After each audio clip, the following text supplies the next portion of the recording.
समझ गए? ठोर महाराज का स्वागत के लिए, समझ गए? अच्छा एक बात बता, कोई खैनी खाने वाले व्यक्ति अगर कह दे कि खैनी खाते समय हम खुश होकर के मुख में खैनी डालता हूं, उनको 100 रुपया इनाम देंगे। अगर कोई कह दे हंसते हुए आहा कितना सुंदर लगता है, जैसे चाय पीते ना टेस्ट लेके आहा कितना सुंदर, उसी प्रकार से अगर खैनी खाते समय वो हंस करके खाए मुस्कुरा के, नहीं, वो जब खैनी खाएगा मुंह ऐसे ऐसे करेगा, मुंह कह रहा है, मुंह कहता अरे भाई मेरे पास में क्यों डाल रहे हो, हाथ के तने जबरदस्ती डालूंगा, खाओ अंदर में रखो। अब मुंह फिर भी मुंह का इच्छा नहीं करता मेरे मुख में डालो, आप देखना खाते समय उसका मुंह ऐसा हो जाएगा जैसे कुछ आइटम गलत ही मुख में डाल लिया, समझ गया?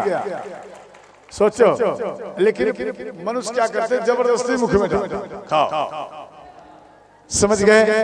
अंत में ध्यान देना, भगवान राम के पास में मां सीता आई, आपस में एक दूसरे को देखे, नयन खुला रहा, नयन जब खुला रहा तो आप बताओ बेटा बेटी और दामाद अगर आपस में मिले तो क्या उस जगह बुजुर्गों को रहना चाहिए? बुजुर्गों को नहीं रहना चाहिए, इसलिए बुजुर्ग चले जाते। इसी कारण से मां सीता के पूर्वज नेमी महाराज हैं, समझ गए? और वो संतों से आशीर्वाद मांगे, वर मांगे, इसलिए नेमी महाराज सबके पलकों पे ही विराजमान है श्रोताओं। और अंत में ध्यान देना मेरी मैया, ये जो जनक महाराज है, ये जनक महाराज नहीं है, ये दो भाई हैं, ये जनक महाराज, ये मिथिला अर्थात नेमी महाराज के शरीर को मंथन किया गया, एक बालक प्रकट हुआ, उन बालक का नाम रखा मिथिला, समझ गए? तो मिथिला नगरी कहलाए। मिथिला नगरी का बेटा एक हुआ जनक महाराज, जो कि उनको वो राजगद्दी पर बैठाए, उस राजगद्दी का नाम पड़ गया, जो भी राजा बैठे उनका भी नाम हो जाते थे जनक महाराज, समझ गए? और ये जो अभी जनक महाराज है, ये जनक महाराज नहीं है, ये दो भाई हैं, इनका नाम है शील ध्वज और कुश ध्वज, समझ गए? ध्यान देना। तो अंत में माँ सीता अपने नयन को बंद किए, भगवान राम छुप गए, माँ सीता नयन को खोले, जैसे खोली तो सामने में देखे भगवान नहीं, गिरजा माता के पास में आई और गिरजा माता को विनय पूर्वक माँ सीता ये उनको याद करने लगी।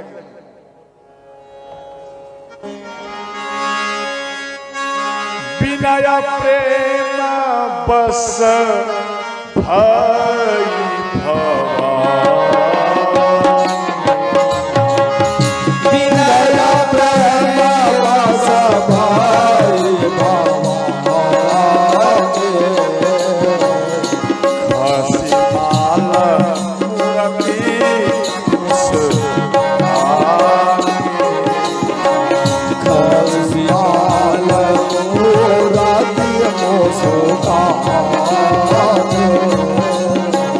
सुनो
ध्यान देना, वो मूर्ति मुस्कुराने लगी। देखो कैसे मुस्कुराई, माँ सीता चरण में गिरी तो माँ गिरजा वो मुस्कुराए। वो फूल जो है, फूल जो माला अर्पण की थी माँ सीता, वो गिरजा माता माला उतार कर माँ सीता के ही गले में पहरा दिए श्रोता। और माँ सीता इन माला को जैसे इनके गले में दिए तो माँ सीता गिरजा माता के मुख को देखी, जैसे देखी तो वो मूर्ति में परिवर्तन आ गया, वो मूर्ति मुस्कुराने लगे श्रोता। समझ गए? अंत में माँ सीता मन में सोच लिया, अब भगवान हमको अवश्य मिलेंगे। सखियों के साथ महल में गई, भगवान राम पुष्प लेकर गुरु जी के पास में आए। सुबह हुआ, वहां में एक मंच का तैयारी किया गया और उस मंच में भगवान राम बैठे और सोने का मंच और सबसे ऊंचा मंच, वहां में भगवान राम बैठे। इसके बाद ध्यान देना, जब बैठे तो सब जितना भी दैत्य थे सब नीचे में। अब सब कुछ सोच रहा हम धनुष तोड़ेंगे तो हम तोड़ेंगे। महाराज जनक जी अपना प्रण बताए। अंत में ध्यान देना, इतने में बानासुर आ गया, रावण बानासुर आया। रावण बानासुर उन दिन के रात में ही आकर धनुष को उठाने का प्रयत्न किया था, परंतु रावण नहीं उठा पाए। उसके बाद फॉर्मेलिटी निभाने के लिए सभा में आया, लेकिन उठाए नहीं धनुष को। वहां में आया और आकर खड़े हैं और धनुष को देख रहा है। बानासुर धनुष को प्रणाम किए और चले गए। भगवान शिव और माँ पार्वती में इधर संवाद हो रहा है। माँ पार्वती कहती है, भोलेनाथ ये बानासुर इतना भयंकर आ गया, रावण आ गया, अभी आ गया है, धनुष को उठाकर तोड़ देगा। आप एक काम करिए, धनुष को बोलिए जरा वजन बढ़ा देगा। भगवान शिव बोले, देवी पार्वती हम धनुष को बोलेंगे, वो उसको बोलेगा, वो उसको बोलेगा, टाइम लग जाएगा और धनुष उठा लेगा। इससे अच्छा है हम स्वयं जाकर धनुष पर बैठ जाते हैं। भगवान शिव आकर धनुष में बैठ गए। जैसे ही बैठ गए तो ध्यान देना, तो रावण देख लिया धनुष को और कहते हैं ये धनुष तो श्रापित है, जो इस धनुष को तोड़ेगा पहले उसका पिता मर जाएगा, उसके बाद ये दर्दन में भटकेगा। यहाँ गोस्वामी जी लिखे हैं,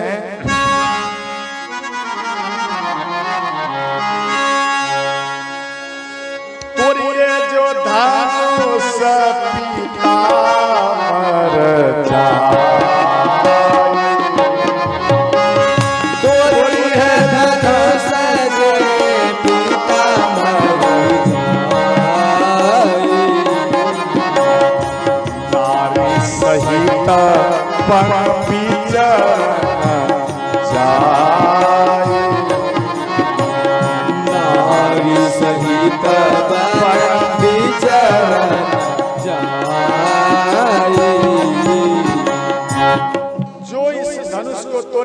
पहले उसका पिता मरेगा, उसके बाद वन में भटकेगा।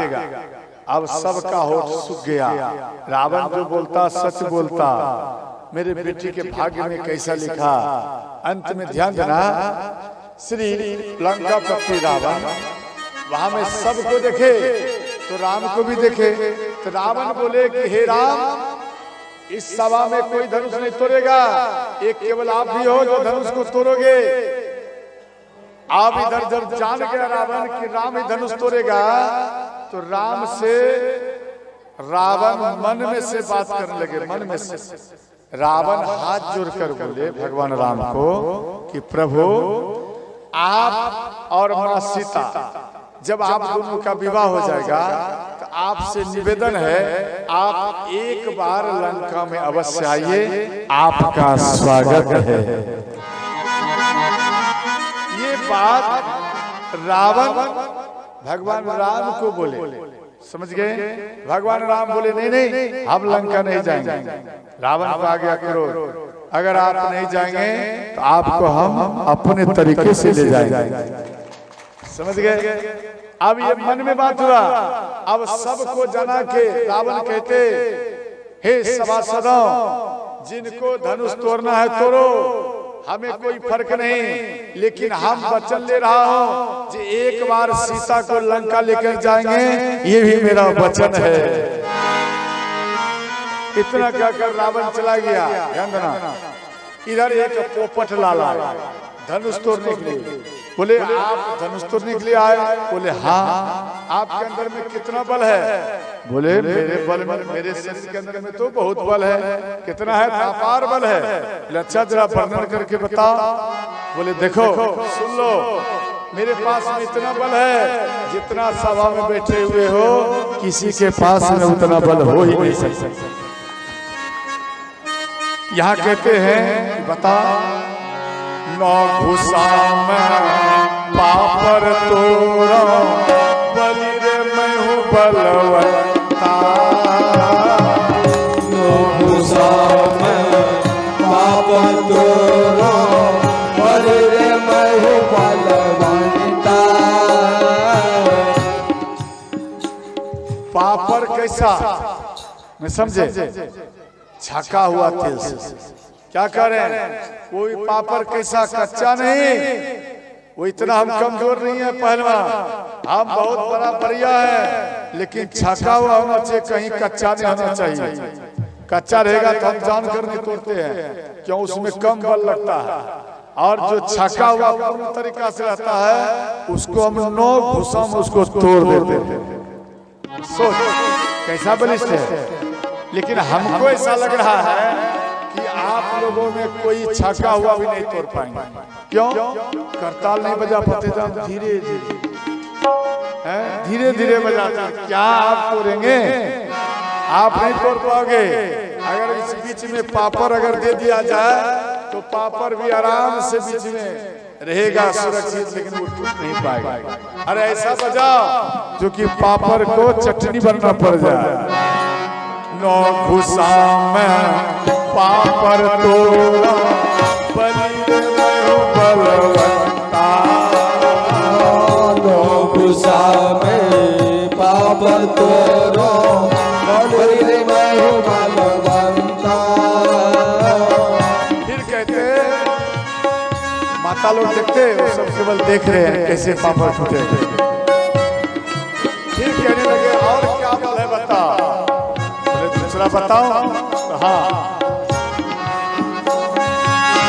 जाओ बकरिया छीकी दे छे, जाओ बकरिया छीकी दे छे। नहीं समझे? बकरी है ना, बकरी बकरी छिकती है या नहीं? वो छिकने की बात आ रहा है। जाओ बकरिया छीकी दे छे, जाओ बकरिया छीकी दे छे। चौक की तरह घुसिया बारे में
ध्यान देना, अंत में जितना भी वहां पर दैत्य थे सब एकाएक धनुष को तोड़ने लगे, तो कोई नहीं तोड़ पाए। अंत में एक बार सब भिड़े, फिर भी धनुष को नहीं टचका सके। ध्यान देना, तो अंत में महाराज जनक जी उदास हो गए। जे अब ये हमारी बेटी कुंवारी रह जाएगी, ये पृथ्वी वीरों से खाली है। लक्ष्मण जी को क्रोध आ गया। लक्ष्मण जी बोले कि हे राजन, आपको क्या मालूम नहीं, इन सभा में कोई रघुवंशी बैठा हुआ है। अगर कहीं भी एक भी अगर रघुवंशी है, उन जगह में ये शब्द नहीं बोलना चाहिए। और ये धनुष की बात करते, ये धनुष तो कच्चे घरे के समान, यानी इस धनुष को तो क्या ये पूरा पृथ्वी को हम कच्चे घरे के समान हम फोड़ सकते हैं, चूर कर सकते हैं। ये धनुष क्या है? तो भगवान राम बोले भैया लक्ष्मण बैठ जाओ। तो लक्ष्मण जी बैठ गए। अब गुरु जी कहते हैं हे राम, उठहु राम भजहु भव चापु, उठहु राम भजहु भव चापु। हे राम, अब आप उठिए, जनक महाराज के शोक का हरण करिए। उठहु राम भजहु भव चापु, उठहु राम भजहु भव चापु। मिटहु तात जनक परिताप, मिटहु तात जनक परिताप। सुनि गुरु वचन चरण सिर नावा, सुनि गुरु वचन चरण सिर नावा। हरस विषाद कछुर आवा, हर्ष विषादन कछुर आवा। हर हर महादेव।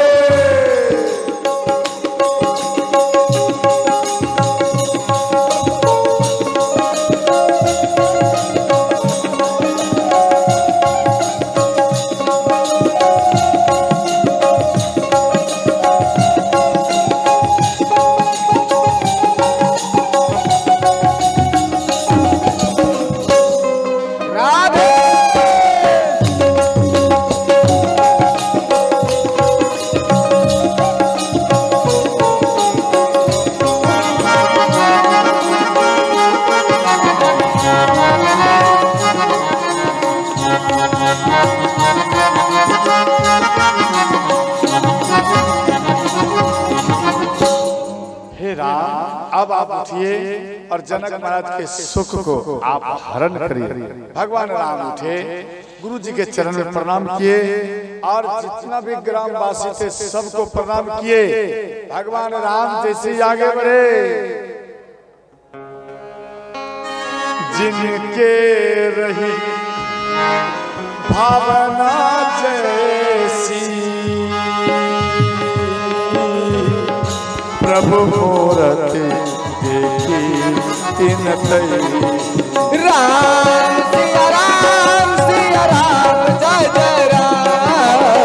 राम सिया राम जय जय।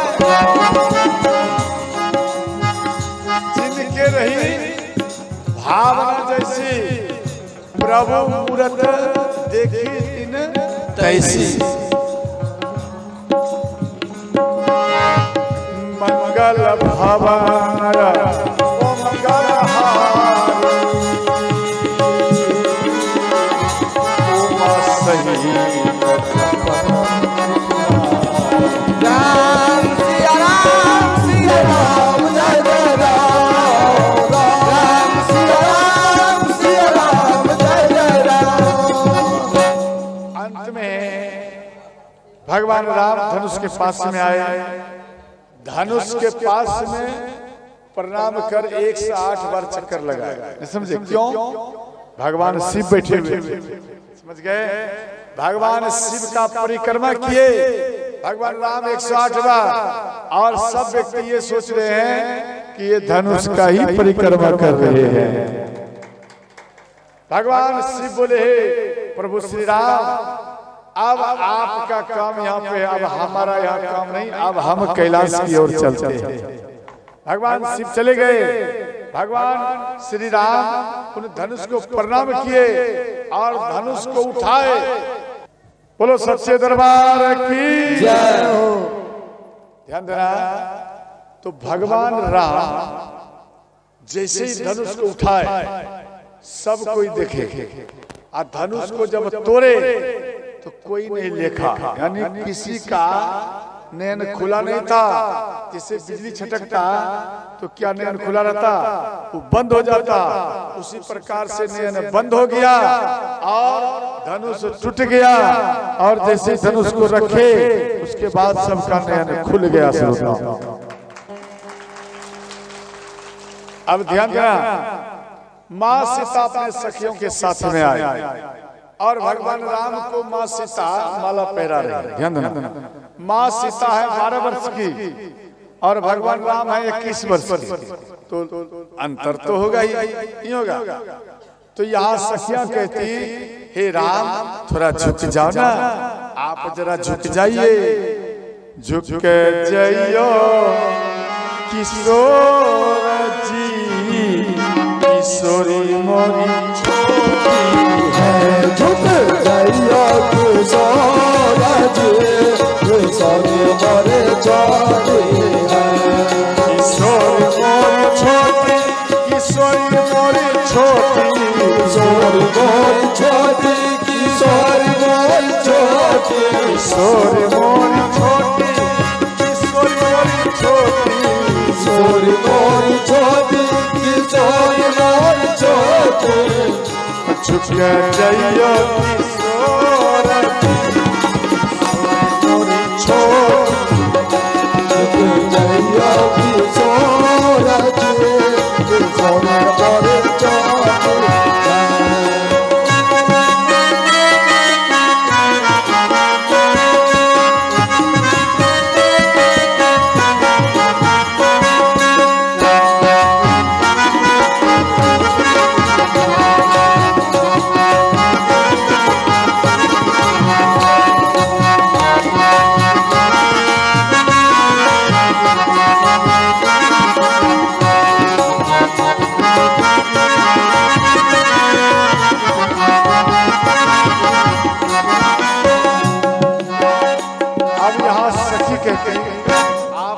जाइए।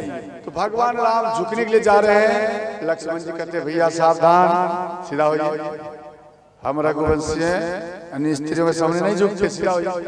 भगवान राम फिर सीधा हो जाए, इस तरह मजाक चलते रहे। गुरु विश्वामित्र लक्ष्मण जी को बुलाए, लक्ष्मण जरा तेरा भैया राम इतना बड़ा कार्य किया, क्या एक बार भी दंडवत प्रणाम किया भैया को? बोले नहीं। जा, मेरा आदेश है, भैया राम के चरण में जाकर दंडवत प्रणाम करो, जब तक तेरे भैया ना उठावे तब तक चरण को मत छोड़ो। गुरु जी की पालन करना पड़े, गुरु जी की बात को तो पालन करना पड़े। तो लक्ष्मण जी गए, भैया राम के चरण में झुक गए और भैया राम कह रहे भैया क्या बात, खड़े हो जाओ। बोले नहीं भैया, जब तक नहीं उठाओगे हम नहीं उठेंगे। भगवान राम समझ गए, मुस्कुराते हुए भगवान राम जैसे ही झुके भैया लक्ष्मण को उठाने के लिए, और माँ सीता तुरंत माला को पहरा दी। सीताराम भगवान की जय हो। तो माला पहरा दिए, बोले भैया तेरे कारण हमारा हार हुआ। उसके बाद माँ सीता भी माला को पहराए, भगवान राम भी माला पहराए। अंत में ध्यान देना, धनुष के टंकार से परशुराम भगवान आए, परशुराम भगवान भी ध्यान देना भगवान का दर्शन कर पुनः वापस चले गए। और इसके बाद पत्री को भेजा गया, पत्री लिखकर भेजा गया अयोध्या। अयोध्या में सब कोई प्रसन्न हो गए और बाराती में सजाए। ध्यान देना, बाराती में दूल्हा दुल्हन चाहिए, दूल्हा तो चाहिए ना बाराती में। अगर आप बाराती जा रहे हैं, अगर कोई कह दे या कोई जान जाए कि ये जो बाराती जा रहा है बिना दूल्हे राजा का, तो क्या मान आपका रहेगा? अब सब कोई मन में सोचे भाई बाराती जाएगा तो दूल्हा तो चाहिए, कोई कुछ देगा, यहाँ गड़बड़ हो जाएगा। तो भरत और शत्रुघ्न को दूल्हा बनाया। और उनको सजा कर रथ पर बिठाए। करोड़ों अपार संख्या में महाराज दशरथ जी बारात में जा रहे हैं और इनके अंदर में अभिमान आ गया, अरे इतना अपार संख्या में बाराती है, महाराज जनक जी मेरे बारातियों को नहीं संभाल पाएगा, नहीं भोजन पवा पाएगा। महाराज दशरथ जी को अभिमान आ गया। माँ सीता मन में सोची कि मेरे दरबार में कोई अभिमानी व्यक्ति नहीं आवे, पहले हम उसका अभिमान को चूर करते हैं। भगवान शिव का भी यही इच्छा है, कोई भी जल चढ़ाने के लिए आवे, अगर अभिमान के साथ आएगा उसका जल हम स्वीकार नहीं करेंगे, उसका अभिमान को हम चूर कर देंगे। महाराज दशरथ जी को अभिमान आया। रास्ते में एक साधु बाबा यज्ञ किए थे, थोड़ा सा दही चूड़ा बच गया था, थोड़ा सा बच गया और माँ सीता उनके शरीर में प्रवेश कर गए। ध्यान देना, साधु बाबा के शरीर में प्रवेश कर गए। जैसे ही प्रवेश किए तो महाराज दशरथ जी को बोले वो साधु बाबा, सरकार मेरा इच्छा है आप सभी बारातियों को थोड़ा मैं भोजन पवाऊं, कुछ यज्ञ करने के बाद थोड़ा सा बच गया है, इसलिए ये थोड़ा सा सामग्री थोड़ा सा बचा हुआ है, थोड़ा सा दही है, थोड़ा सा चूड़ा है, सभी बारातियों को मैं पवाऊं। तो महाराज दशरथ जी हंसने लगे, अच्छा इतना सा चूड़ा इतना सा दही में पूरा बाराती को पवाओगे? बोले सरकार प्रयत्न करेंगे, आपका आदेश हो। बोले अरे काहे हमारा बेइज्जती करोगे, जाओ हट जाओ, चले जाइए, मेरा अपमान काहे कर रहे हो? बोले नहीं नहीं सरकार निवेदन है, चरण पकड़ लियो। महाराज दशरथ जी हंसते हुए बोले ठीक जाओ पवाओ। बारातियों को जब वो साधु बाबा, यंदना कौन थे वो? स्वयं माँ सीता थी। जब वो साधु बाबा भोजन पवाने लगे, 3 दिन 3 रात तक भोजन पवाते रहे, फिर भी वो भोजन उतना का उतना ही बचा रह गया। महाराज दशरथ जी के पास में जब भी वो आवे, बार बार भोजन पवावे, बार बार आ जाए, उतना का उतना ही दही और चूड़ा बचा हुआ मिला।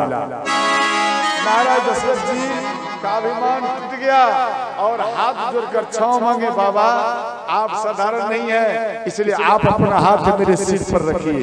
बाबा का हाथ सिर पर रहा, अंत में समझ गया ये भगवान का ही लीला है। महाराज दशरथ जी अयोध्या में जा रहे हैं। आज मेरे अमीर से होती है, गरीब से होती है, दूर से होती है, करीब से होती है, जहाँ भी होती है मेरे दोस्त, शादियाँ तो नसीब से होती है।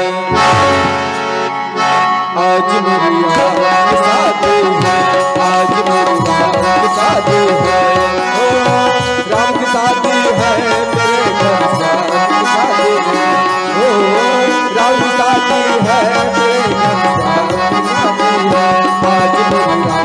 शादी है। लगता है जैसे सारे संसार की शादी है, आज मेरी यार शादी है, आज मेरी यार शादी है।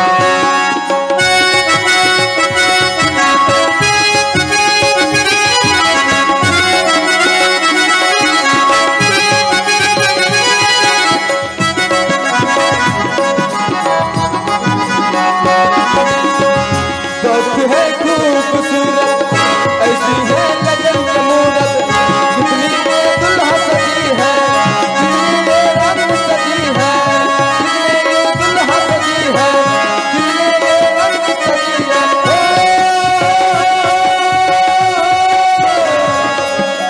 लगता है जैसे सारे संसार की शादी है, आज मेरी शादी है, आज मेरी शादी है, राम की शादी है, मेरे भगवान की शादी है, ओ राम की शादी है, मेरे भगवान की शादी है, आज भगवान की शादी है।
बोलिए राम भगवान की।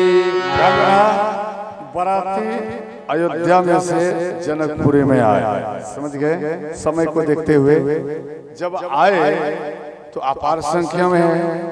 तो माँ सीता भगवान राम को बोली कि हे नाथ, बाराती अपार संख्या में, थोड़ा कृपा करिए।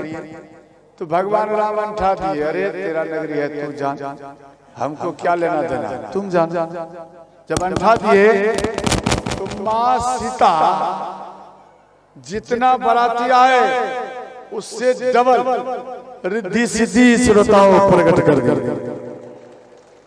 अपने शरीर में से रिद्धि सिद्धि प्रकट कर दिए। जब अपार और हो गया तो भगवान राम ये महिमा को जान गए। सिया महिमा रघुनायक जान, सिया महिमा रघुनायक जाने, हर से हृदय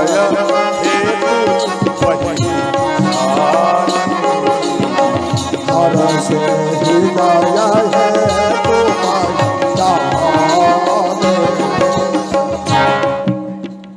तो ये महिमा भगवान राम जान गए। सीता अपना माया फैला। अंत में एक एक बाराती पर दो व्यक्ति भारी पड़ गए। इसके बाद ध्यान देना, तो इनका स्वागत किए और अंत में मंडप बनाया गया सुंदर सा। भगवान विश्वकर्मा को हवन किए। भगवान विश्वकर्मा आए और सेवक का रूप धारण किए और 4 मंडप को तैयार किया गया, समझ गए। चारों मंडप को सजाए और इनको देखकर, कामदेव को देखकर, ध्यान देना, कामदेव भी लज्जित हो गए। इतना सुंदर मंडप बनाया। इसके बाद एक नियम था, वो पल्लव स्पर्श। पल्लव नहीं समझे, मारते ना शरीर, पल्लव स्पर्श। तो वहां में राम को बुलाया गया, कुछ कन्याओं को ढक दिए और राम को बुलाया गया कि आपकी जो पत्नी होने वाली है, आप अपना पल्लव स्पर्श करो तब माना जाएगा, ये नियम है। भगवान शिव का याद किए, जैसे ही पल्लव स्पर्श किए स्वयं माँ सीता ही थी श्रोता। इसके बाद ध्यान देना, श्री भरत जी को बुलाया गया तो भरत जी स्पर्श किए तो मांडवी थी। इसके बाद श्री लक्ष्मण जी को बुलाया गया, लक्ष्मण जी जैसे ही पल्लव स्पर्श किए तो उर्मिला ही थी। ध्यान देना, अब शेष एक रह गया। शत्रुघ्न को बुलाया कि जब शेष रह गया एक, शत्रुघ्न जी को बोले आप भी पल्लव स्पर्श करो। तो शत्रुघ्न जी बोले अरे कहा पल्लव स्पर्श करेंगे, एक काम करो, जो रह गया सो मेरा हो गया। बोले नहीं, यहाँ का नियम है, आपको ऐसा करना पड़ेगा। बोले ठीक है, पल्लव स्पर्श कर दिए। बोले अब तो ठीक। बोले कम से कम ये चादर को हटा कर देख लो, अपना पत्नी का दर्शन करो। आपका तीनों भाई दर्शन किया। बोले ठीक है, अगर ये नियम है। तो जैसे ही पल्लव को, चादर को हटाए, वहां पर दुल्हन के स्थान पर मोछ वाला दूल्हा ही बैठा हुआ था। अब इनको लाज लगे, भैया राम के पास आए, सारा बात बताए। भगवान राम बोले भैया ये जनकपुर है, छोटा भाई कुछ ज्यादा टर करते ना, इसलिए बोले भैया ये जनकपुरी है, इसलिए सावधान, यहाँ में ज्यादा खटखट करना नहीं चाहिए। तो अंत में ध्यान देना, श्री भगवान राम मंडप में आए और मंडप में विवाह करने के लिए बैठे। ध्यान देना, तो विवाह करने लगे। रामपुर को छोड़कर कोई और भी दूर दराज से आए हैं, जरा वो हाथ उठा पाता, या पुरुष लोग भी उठा सकते। बिशनपुर, अरे बिशनपुर में तो हम स्वयं जाएंगे, उसके लिए तो राधे राधे है। आया ठीक, बिशनपुर में कथा होगा, बहुत विधि पूर्वक होगा, यहाँ में भी है। तो अब बाकी से रामपुर से हैं, जरा रामपुर से जरा हाथ उठाओ, रामपुर के वासियों सब जितना है सब कोई उठाइए। वो बीच में माता लोग नहीं है क्या? देखो हम जब बैठते हैं तो आप सब रोटी मत बनाओ, सब्जी दाल बना के चले आइए, चाहिए तब रोटी बनाइए। राधे राधे का रोटी बनाएंगे जो खाएगा उसके अंदर से भी ढीका रहेगा राधे राधे का। समझ गए? इसलिए सब कोई हाथ उठाइए, प्रेम से हाथ उठाइए, उठाइए। तो राधे राधे जब तो चले आएंगे बिहार, राधे राधे जब तो चले आएंगे बिहारी, राधे राधे जब तो चले आएंगे बिहार, राधे राधे जब तो चले आएंगे बिहारी, आएंगे बिहार चले आएंगे बिहार, आएंगे बिहारी चले आएंगे बिहारी, आएंगे बिहार चले आएंगे बिहार, आएंगे बिहारी चले आएंगे बिहारी। राधे राधे राधे राधे राधे राधे राधे राधे जब तो चले आएंगे बिहार, राधे राधे जब तो चले आएंगे बिहारी।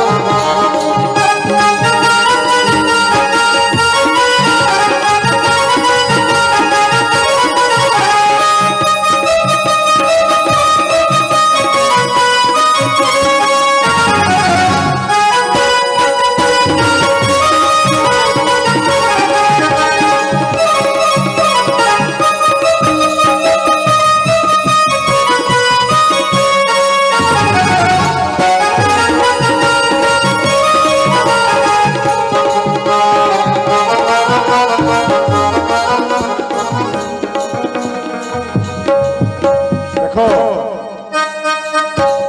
ध्यान देना, राधा रानी रोटी तो दाल है बिहारी, राधा रानी रोटी तो दाल है बिहारी, नहीं समझे? आते हो ना? राधा रानी रोटी तो दाल है बिहारी, राधा रानी रोटी तो दाल है बिहारी, राधा रानी चैधा तो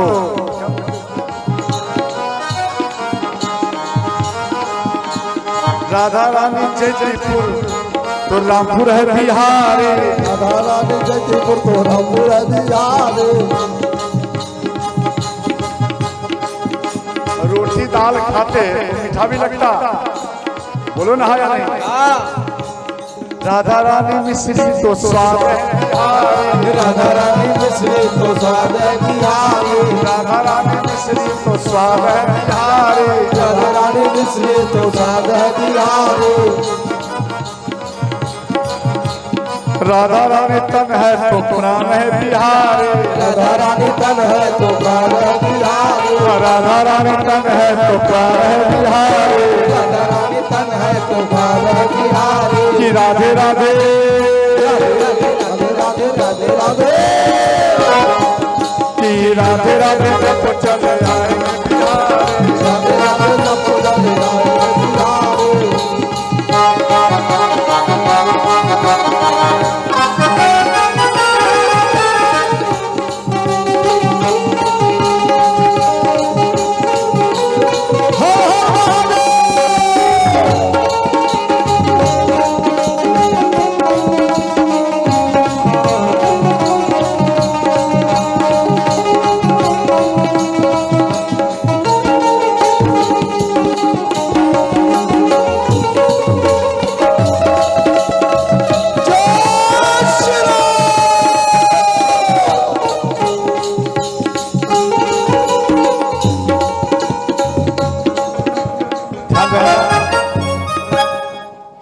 अब देखो धनुष को तोड़ा जाए, धनुष को तोड़िए, भगवान राम आइए, धनुष को तोड़िए, तोड़ो।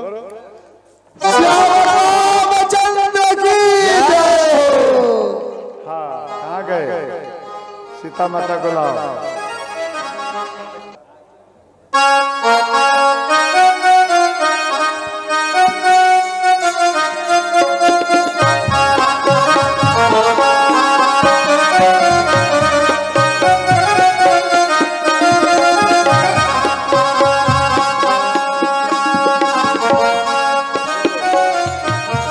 लक्ष्मण जी कहाँ हैं? लक्ष्मण जी इधर आइए। श्याम रामचंद्र की बैठिए। ध्यान देना, एक चौपाई में बोल रहा हूँ, उन चौपाई को सब कोई ध्यान से रखना। देखो जितना भी सुहागन माताएं हैं, पुरुष हैं, इन चौपाई को मन में बैठा कर रखना, समझ गया? सदा आप सुहागन रहेंगे। सबको हाथ जोड़ लीजिए।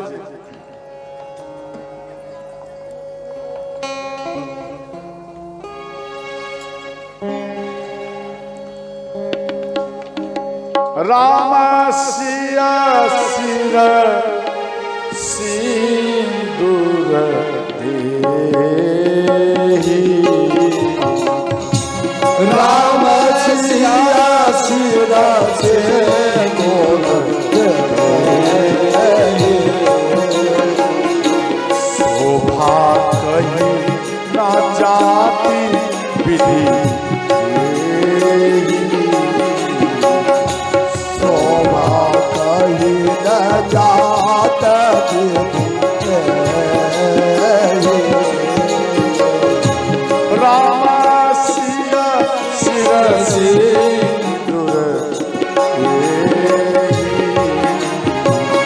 राम सिया सिर सिंदूर देहि,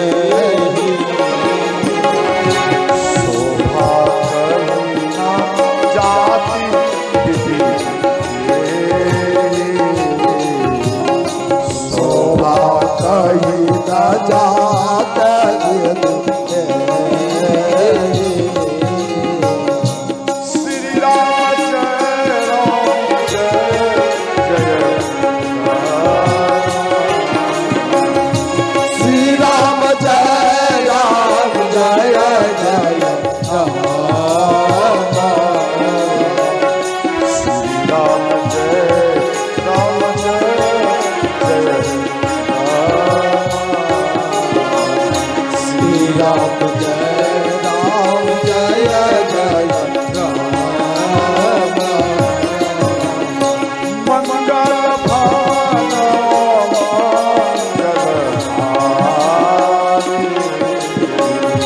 मंगल भवन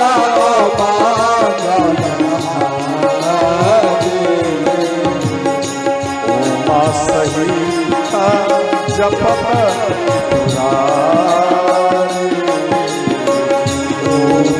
सहित जपत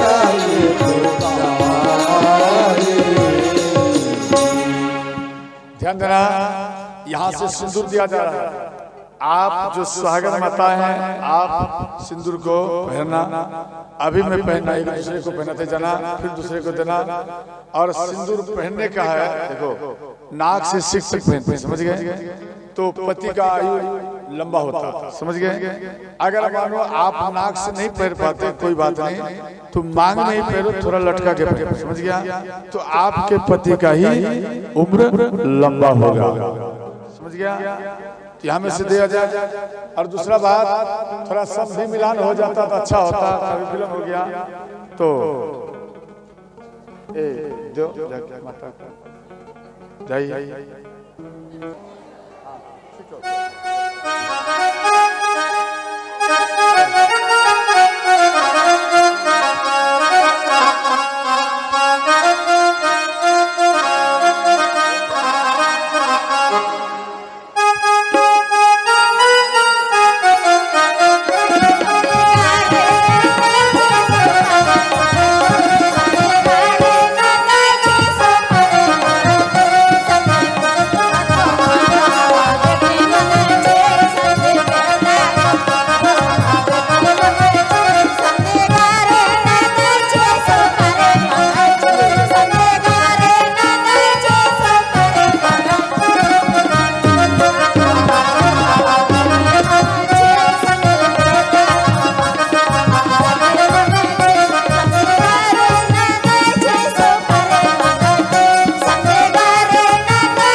पंडित जी उतारे तो कदवा भागल जाए, क्या बोलते, कदवा भागल जाए, कदवा लटकल जाए, तो गाड़ी दो।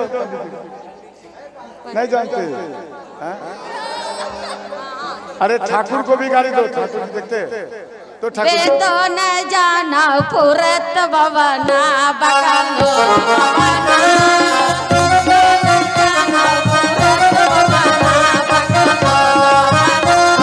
दाल चला करे खका ब्रह्म बकालो भवना पुरत भवना बकालो भवना दाल चला करे खका ब्रह्म भवना बकालो भवना वेदो न जाना पुरत भवना बकालो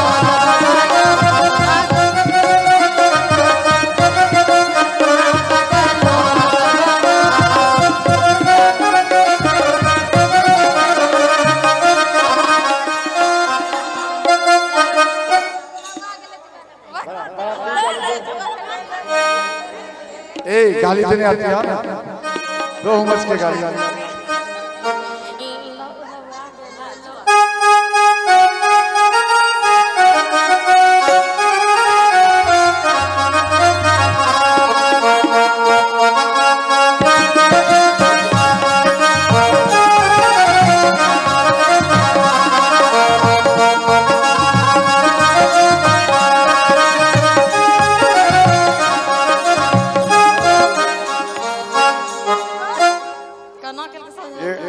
गालियां आप लोग नहीं जानते हैं, अब विवाह में इतना हिला देते हैं कि बाराती फै।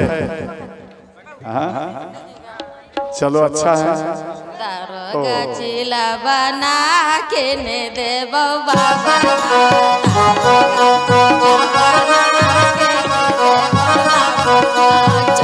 चुप रे बाबा ना दारोगा चिला बना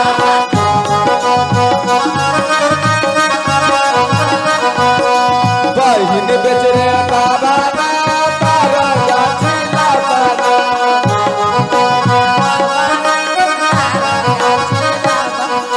बहू बेच रे बाबा ना दारोगा चिला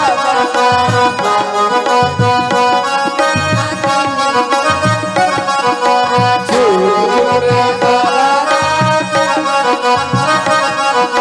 बहू बेच रे बाबा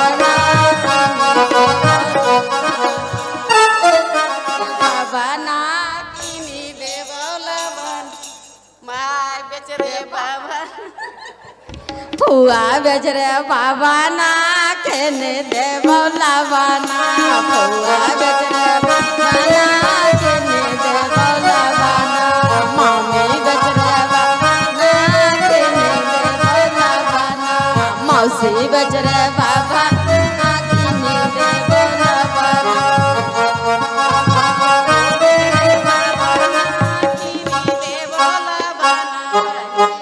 यहाँ में राम को मरवा पे लेके जा रहे हैं, कहते हैं राम जरा मरवा में चलिए आप। तो चारों भाई जा रहे थे मरवा में, तो सखिया झटके से गई सामने और कहने लगी एक बात जानती हो? बोले क्या? दुल्हा किस प्रकार से चल रहे हैं मालूम है? बोले बता तो सही कैसे चल रही है। यहाँ कहते हैं धीरे धीरे दुल्हा चलैया के ना सखिए, धीरे धीरे दूल्हा चलैया को सखिए धीरे धीरे दुल्हा चलैया के ना सखिए, धीरे धीरे दूल्हा चलैया को।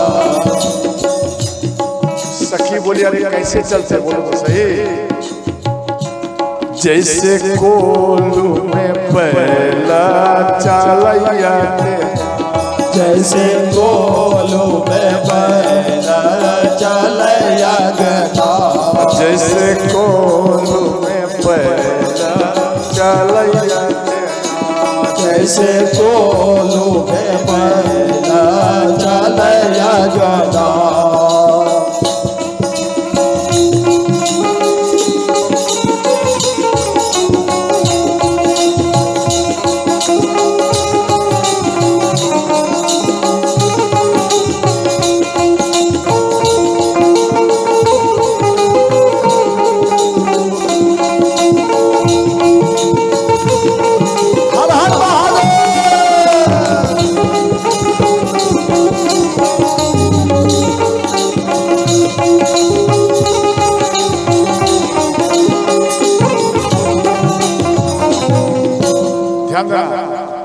जैसे कोल्हू में, अच्छा बता, कोल्हू देखे, कोल्हू कोल्हू देखी, हम तो आज देखे ओ मोबाइल में, आज देखे वो जो बैल है ना कोल्हू के समान चलता है और गन्ना बीच में देता है, गन्ना।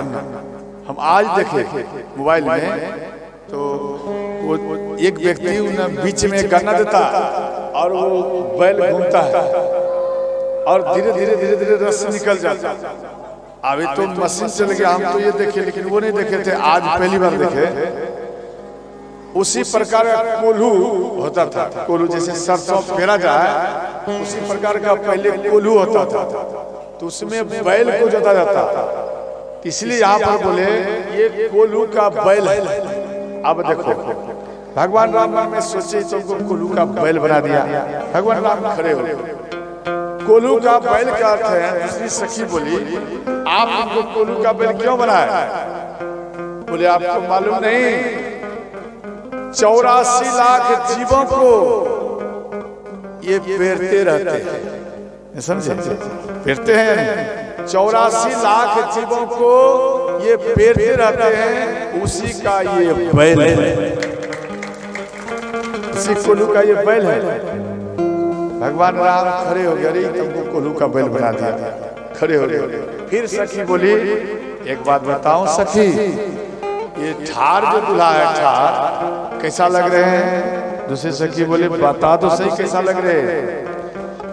आंगन में ठार दुल्हा शोभैया के सखिए, आंगन में ठार दुल्हा शोभैया को सखिए, आंगन में ठार दुल्हा शोभैया के सखिए, आंगन में ठार दुल्हा शोभैया को।